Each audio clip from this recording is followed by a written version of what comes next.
Hi all, நம்மளோட channel தென்னங்கீற்றுக்கு உங்களை வரவேற்கிறேன். இன்றைக்கி வந்து மார்கழி 1 வெள்ளிக்கிழமை. கண்டிப்பாக எல்லார் வீட்டு வாசல்லையும் இன்றைக்கி கோலம் அட்டகாசமாக இருக்கும்னு நினைக்கிறேன். ஏதோ எனக்கு தெரிஞ்சு சின்ன கோலத்தை போட்டு வச்சுருக்கேன்.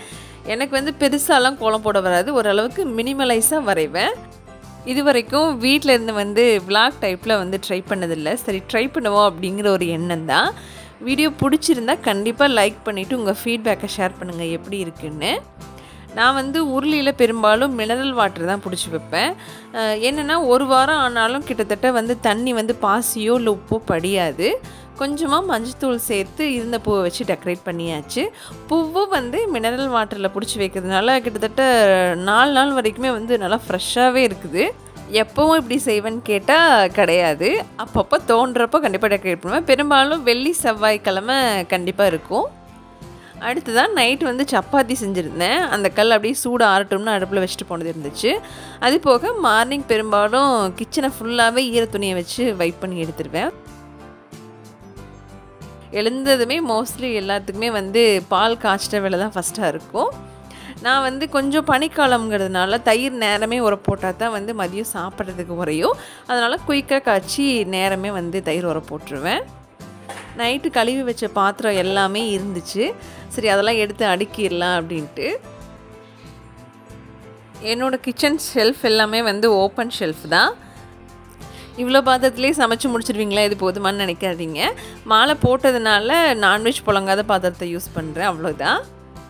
பெரும்பாலும் பக்கத்துலேயே வந்து சிங்க்குக்கு பக்கத்தில் ஒரு பேஸ்கெட் வச்சுருவேன், ஃபுட் வேஸ்டேஜ் போட்டதுக்காக. எப்போவுமே வந்து முன்னாடி கிரில் கம்பியில் வந்து பாக்ஸ் வச்சு அட்டை பாக்ஸ் வச்சு கட்டி வச்சுருந்தோம் சணல் கயிற்றுல. அதில் வந்து 2 குருவி கூடு கட்டி குஞ்சும் பொறிச்சு குஞ்சும் பறந்து போயிருச்சு.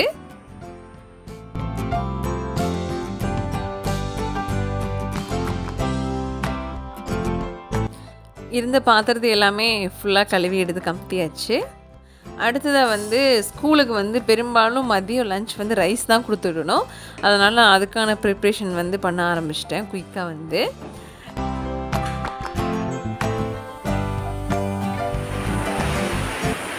இன்றைக்கி வந்து உருளைக்கிழங்கு வறுவல் செய்கிறதுக்கு நான் பெரும்பாலும் இந்த மாதிரி பொடியாக தான் நறுக்குவேன். பொடியாக நறுக்கி தண்ணியில் போட்டு லைட்டாக ஒரு 2 நிமிஷம் போல் கொதி வந்ததுக்கப்புறமா ஃப்ரை பண்ணிடுவேன். நீங்கள் எப்படி செய்வீங்கன்னு கமெண்ட்டில் சொல்லுங்கள். மார்னிங் பிரேக்ஃபாஸ்ட்டுக்கு ராகி இனிப்பு சேமியா. அடுத்ததான் இன்றைக்கி லஞ்சுக்கு வந்து ப்ளைன் தயிர் சாதம் தான். ஸ்கூலுக்கு லஞ்ச் பாக்ஸுக்கு தாளிக்க கிடையாது. வெங்காயம், பச்சை மிளகா, கருவேப்பிலை மட்டும் சேர்த்துருக்கு. பாலும் தயிரும் மிக்ஸ் பண்ணி கலந்தது. அப்புறமா ஸ்நாக்ஸுக்கு வந்து 2 வாழைப்பழம். கூடவே தயிர் சாதத்துக்கு உலகத்துலேயே பெஸ்ட்டு காம்பினேஷன் வந்து உருளைக்கிழங்கு தான். நல்லா பொடி பொடியாக நறுக்கி போட்டு உருளைக்கிழங்கு ஃப்ரை.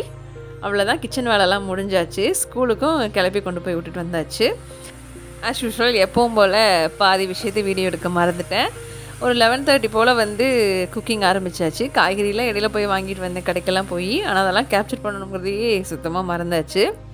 இன்றைக்கி வெள்ளிக்கிழமைங்கிறதுனால மோஸ்ட்லி எல்லாத்து வீட்லேயும் கண்டிப்பாக சைவம் தான் இருக்கும்னு நினைக்கிறேன். நீங்கள் வெண்டைக்காயை பசங்களுக்கு வந்து எப்பவும் போல் பொரியல் இல்லைன்னா புளிக்குழம்பு இந்த மாதிரி வச்சு கொடுக்காம இந்த மாதிரி ஃப்ரை பண்ணி கொடுங்க. தயிர் சாதத்துக்கு கூட ரொம்ப ரொம்ப டேஸ்ட்டாக இருக்கும் வெண்டைக்காய் ஃப்ரை வந்து. கண்டிப்பாக ட்ரை பண்ணுங்கள். கிட்டத்தட்ட சமையல் வேலை எல்லாமே முடிஞ்சுது. இன்றைக்கான மெனு ஒயிட் ரைஸு, கூடவே வந்து எல்லா காயும் மிக்ஸ் பண்ணி செஞ்ச சாம்பார். அப்புறமா வந்து கொஞ்சமாக துவையல் அரைச்சிருந்தேன். இது வந்து மல்லிக்கீரையும் கருவேப்பிலையும் சேர்த்து செஞ்சது. சப்பாத்தி மாவு கொஞ்சம் மிச்சம் இருந்துச்சு, ஒரு சப்பாத்தி போட்டு எடுத்தாச்சு. வெண்டைக்காய் ஃப்ரை. இந்த வெண்டைக்காய் ஃப்ரைக்கு கார்ன்ஃப்ளவர் மாவு, அரிசி மாவு, இஞ்சி பூண்டு பேஸ்ட்டு, மிளகாத்தூள், உப்பு, அவ்வளோதான். வீடியோ பிடிச்சிருந்தா கண்டிப்பாக தம்ஸ் அப் பண்ணுங்கள். அப்படியே உங்கள் ஃபீட்பேக்கை கமெண்ட்டாகவும் ஷேர் பண்ணுங்கள். நாளைக்கு இன்னொரு வீடியோவில் சந்திக்கலாம்.